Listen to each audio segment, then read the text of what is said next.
Hello friends, welcome to Shrekha kitchen channel. ಇಲ್ಲಿ ನೋಡಿ, ನಾನು ಒಂದು ಬೌಲಷ್ಟು ಮಾತ್ರ ಇಲ್ಲಿ ಹೆಸರುಬೇಳೆನ ರಾತ್ರಿ ನೆನೆಸಿಟ್ಟಿದ್ದೆ. ನೋಡಿ, ಇವಾಗ ಹೆಸರುಬೇಳೆ ಎಲ್ಲ ಚೆನ್ನಾಗಿ ನೆನೆದಿದೆ. ಇದರದ್ದು ನೀರನ್ನು ತೆಗೆದಿದ್ದೀನಿ. ಬನ್ನಿ, ಇದರಿಂದ ಆರೋಗ್ಯಕರವಾದ ಒಂದು ಪರೋಟಾನ ಯಾವ ರೀತಿ ಮಾಡೋದಂತ ನೋಡೋಣ. ಇದನ್ನು ಮಕ್ಕಳ ಟಿಫಿನ್ಗೆ ನಾವು ದಿಢೀರಾಗಿಯೂ ಮಾಡ್ಕೋಬೋದು. ನೋಡಿ, ಟೇಸ್ಟ್ ಕೂಡ ತುಂಬಾ ಚೆನ್ನಾಗಿ ಬರುತ್ತೆ. ನೋಡಿ, ಹೆಸರುಬೇಳೆನ ಒಂದು ಮಿಕ್ಸಿ ಜಾರಿಗೆ ಸೇರಿಸ್ಕೊಂಡಿದ್ದೀನಿ. ಇವಾಗ ಇದಕ್ಕೆ ಸ್ವಲ್ಪ ಶುಂಠಿ ಮತ್ತು ಹಸಿಮೆಣಸಿನ್ಕಾಯನ್ನ ಸೇರಿಸ್ಕೊತಾ ಇದ್ದೀನಿ. ನೋಡಿ, ಇದನ್ನು ಇವಾಗ ಈ ರೀತಿ ನಾವು ಚೆನ್ನಾಗಿ ಫೈನ್ ಪೇಸ್ಟ್ ಥರ ಮಾಡ್ಕೊಂಬಿಡಬೇಕು. ಇದಕ್ಕೆ ಯಾವುದೇ ಕಾರಣಕ್ಕೂ ನೀರನ್ನು ಸೇರಿಸ್ಕೋಬಾರ್ದು. ಅಷ್ಟರಲ್ಲೇ ನಾವು ಇದನ್ನು ಪೇಸ್ಟು ಮಾಡ್ಕೋಬೇಕು. ಬನ್ನಿ, ಇವಾಗ ಒಂದು ಬೌಲನ್ನು ತೊಗೊಂಡಿದ್ದೀನಿ. ನೋಡಿ, ಇದಕ್ಕೆ ನಾನು ಎಲ್ಲನೂ ಈ ಪೇಸ್ಟನ್ನು ಹೆಸರುಬೇಳೆ ಪೇಸ್ಟನ್ನು ಇದಕ್ಕೆಲ್ಲ ಸೇರಿಸ್ಕೊತಾ ಇದ್ದೀನಿ. ನೋಡಿ, ಇವಾಗ ಇದಕ್ಕೆ ನಾನು ಒಂದು ಬೌಲಷ್ಟು ಇಲ್ಲಿ ಗೋಧಿ ಹಿಟ್ಟನ್ನು ಸೇರಿಸ್ಕೊತಾ ಇದ್ದೀನಿ. ನೆಕ್ಸ್ಟ್ ಇದಕ್ಕೆ ನೋಡಿ, ಇಲ್ಲಿ ಒಂದು 1/4 ಟೀ ಸ್ಪೂನಷ್ಟು ಜೀರಿಗೆ ಪುಡಿ ಮತ್ತು 1/4 ಟೇಬಲ್ ಸ್ಪೂನಷ್ಟು ನಾನು ಧನಿಯಾ ಪೌಡ್ರನ್ನ ಇಲ್ಲಿ ಸೇರಿಸ್ಕೊತಾ ಇದ್ದೀನಿ. ಇವಾಗ ನೆಕ್ಸ್ಟ್ ಇಲ್ಲಿ ಸ್ವಲ್ಪ ಅರಿಶಿನ ಸೇರಿಸ್ಕೊರೋಣ. ಇವಾಗ ನೋಡಿ, ಇಲ್ಲಿ ನಾನು ಒಂದು ಚಿಟಿಕೆಯಷ್ಟು ಇಲ್ಲಿ ಅಜ್ವಾಯಿನನ್ನು ಸೇರಿಸ್ಕೊತಾ ಇದ್ದೀನಿ. ಇಲ್ಲಿ ಸ್ವಲ್ಪ ಕಸೂರಿ ಮೆಥಿ ಕೂಡ ಇಲ್ಲಿ ನಾನು ಸೇರಿಸ್ಕೊತಾ ಇದ್ದೀನಿ. ನೋಡಿ, ಇವಾಗ ರುಚಿಗೆ ತಕ್ಕಷ್ಟು ಸ್ವಲ್ಪ ಉಪ್ಪನ್ನು ಸೇರಿಸ್ಕೊರೋಣ.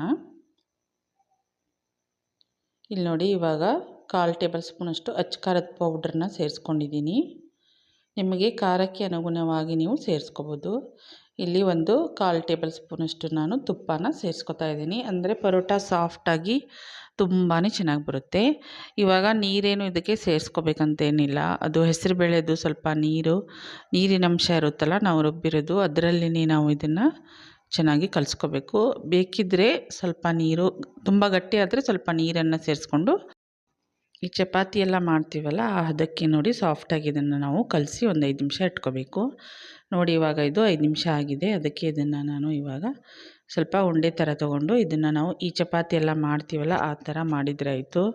ನೋಡಿ, ಆರೋಗ್ಯಕರವಾದ ಈ ರೀತಿ ಪರೋಟಾನ ಯಾವ ರೀತಿ ದಿಢೀರಾಗಿ ಮಾಡ್ಬೋದು ಅಂತ ನೋಡಿ. ಈ ರೀತಿ ಈ ಚಪಾತಿಗೆಲ್ಲ ಮಾಡ್ತೀವಲ್ಲ ಆ ರೀತಿ ತೊಗೊಂಡು ಸ್ವಲ್ಪ ಹಿಟ್ಟನ್ನು ನಾವು ಹಚ್ಕೊಂಡು ಇದನ್ನು ಈ ರೀತಿ ನೋಡಿ ಚಪಾತಿ ಥರನೇ ನಾವು ಇದನ್ನು ಲಟ್ಟಿಸ್ಕೋಬೇಕು. ಇದನ್ನು ತೀರಾ ತೆಳ್ಳಗೆ ಮಾಡಬೇಕಂತೇನಿಲ್ಲ, ಮೀಡಿಯಮ್ಮಾಗಿ ಲಟ್ಟಿಸ್ಕೊಂಟಾಯಿತು. ನೋಡಿ, ಒಮ್ಮೆ ಈ ರೀತಿ ಹೆಸರುಬೇಳೆ ಪರೋಟಾನ ಮಾಡಿ ನೋಡಿ, ತುಂಬಾ ಚೆನ್ನಾಗಿರುತ್ತೆ.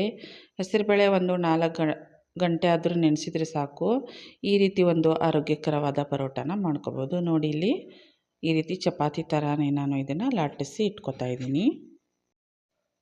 ನೋಡಿ, ಇದನ್ನು ಈ ರೀತಿ ಇಷ್ಟು ದಪ್ಪ ಇದ್ದರೆ ಸಾಕು, ಜಾಸ್ತಿ ದಪ್ಪ ಅಂತೇನಿಲ್ಲ, ಮೀಡಿಯಮ್ಮಾಗಿ ಇದನ್ನು ನಾವು ಲಟ್ಟಿಸ್ಕೋಬೇಕಾಗುತ್ತೆ.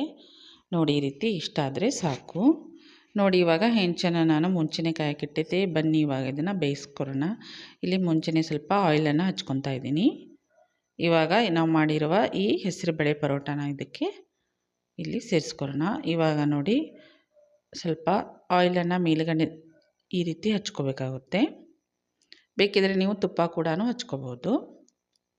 ನೋಡಿ, ಇವಾಗ 2 ಬದಿಯನ್ನು ಚೆನ್ನಾಗಿ ನಾವು ಈ ರೀತಿ ಬೇಯಿಸ್ಕೋಬೇಕಾಗುತ್ತೆ. ನೋಡಿ, ಯಾವ ರೀತಿ ಇದನ್ನು ದಿಢೀರಾಗಿ ಒಂದು ಆರೋಗ್ಯಕರವಾದ ಪರೋಟಾನ ಮಾಡ್ಕೋಬೋದು ಅಂತ.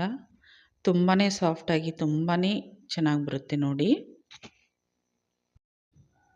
ಇವಾಗ 2 ಬದಿ ಇದನ್ನು ಚೆನ್ನಾಗಿ ನಾವು ಇದನ್ನು ಬೇಯಿಸ್ಕೋಬೇಕಾಗುತ್ತೆ. ನೋಡಿ, ಈ ರೀತಿ ನೋಡಿ, ಇವಾಗ ಇದು 2 ಬದಿ ಚೆನ್ನಾಗಿ ಬೆಂದಿದೆ. ನೋಡಿ, ಈ ಥರ ಇಷ್ಟ ಆದರೆ ಸಾಕು. ಇದೇ ರೀತಿ ಎಲ್ಲನೂ ಮಾಡಿದರೆ ಆಯಿತು. ನೋಡಿ, ಇಲ್ಲಿ ನಮ್ಮ ದಿಢೀರಾಗಿ ಮಾಡ್ಬೋದಾದ ಆರೋಗ್ಯಕರವಾದ ಹೆಸರುಬೇಳೆ ಪರೋಟ ರೆಡಿಯಾಗಿದೆ. ನೋಡಿ, ಈ ರೀತಿ ತುಪ್ಪನೂ ನಾವು ಮೇಲುಗಡೆಯಿಂದ ಹಚ್ಕೊಂಡು ಇದನ್ನು ಸರ್ವ್ ಮಾಡ್ಬೋದು. ಇಲ್ಲಾಂದರೆ ಸಾಸು ಚಟ್ನಿ ಜೊತೆಗೂ ಇದನ್ನು ಸರ್ವ್ ಮಾಡ್ಬೋದು. ನೋಡಿ, ಎಷ್ಟು ಚೆನ್ನಾಗಿ ಸಾಫ್ಟಾಗಿ ತುಂಬಾ ಚೆನ್ನಾಗಿ ಬಂದಿದೆ. ನೋಡಿದ್ರಲ್ಲ ಫ್ರೆಂಡ್ಸ್, ಯಾವ ರೀತಿ ನಾವು ದಿಢೀರಾಗಿ ಒಂದು ಆರೋಗ್ಯಕರವಾದ ಹೆಸರುಬೇಳೆ ಪರೋಟಾನ ಮಾಡ್ಕೋಬೋದು ಅಂತ. ಹಾಗೆ ನಾವು ಮಾಡುವ ಈ ವಿಡಿಯೋ ಇಷ್ಟವಾದಲ್ಲಿ ಪ್ಲೀಸ್ ಲೈಕ್ ಮಾಡಿ, ಶೇರ್ ಮಾಡಿ, ಕಮೆಂಟ್ ಮಾಡಿ ಮತ್ತು ಸಬ್ಸ್ಕ್ರೈಬ್ ಮಾಡ್ಕೊಳ್ಳಿ ಮತ್ತು ಬೆಲ್ ಐಕಾನನ್ನು ಪ್ರೆಸ್ ಮಾಡೋದನ್ನು ಮರಿಬೇಡಿ. Thank you.